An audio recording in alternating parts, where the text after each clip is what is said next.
Hello guys, welcome back to my channel. सबसे पहले मेरी तरफ से आप सबको हर हर महादेव, मैया भवानी की जय।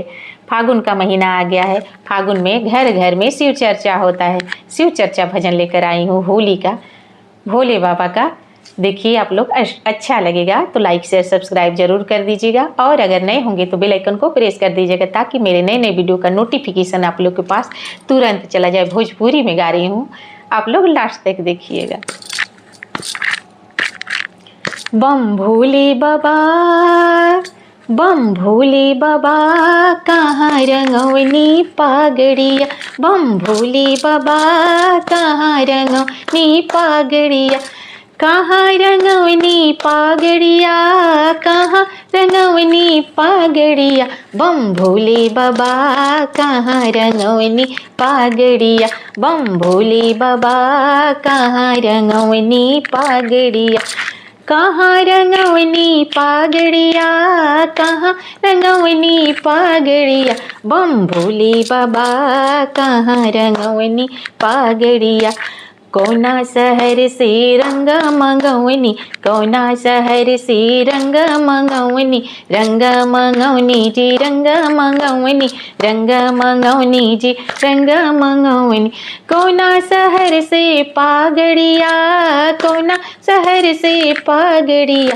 बम भोले बाबा, कहाँ रंगवनी पागड़िया। बम भोले बाबा, कहाँ रंगवनी पागड़िया। देवघर नगरिया से, देवघर नगरिया से रंग मंगवनी। देवघर नगरिया से रंग मंगवनी, रंग मंगवनी जी, रंग मंगवनी, रंग मंगवनी जी, रंग मंगवनी। काशी नगर से पागड़िया, काशी नगर से पागड़िया। बम भोले बाबा, बम भोले बाबा, कहाँ रंगवनी पागड़िया। बम भोले बाबा, कहाँ रंगवनी पागड़िया।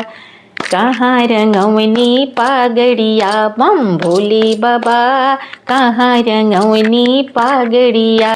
जाटा रंगवनी हो शूटा रंगवनी, जाटा रंगवनी हो शूटा रंगवनी। गौरी मैया के देखी चुनरिया, गौरी मैया के देखी चुनरिया। बम भोले बाबा, कहाँ रंगवनी पागड़िया। बम भोले बाबा, कहाँ रंगवनी पागड़िया। अगर मेरा ये भजन होली का आप लोग को अच्छा लगा होगा तो कमेंट में हर हर महादेव जरूर लिखिएगा। फिर मिलती हूँ अगले भजन में, तब तक मेरी तरफ से हर हर महादेव, मैया भवानी की जय।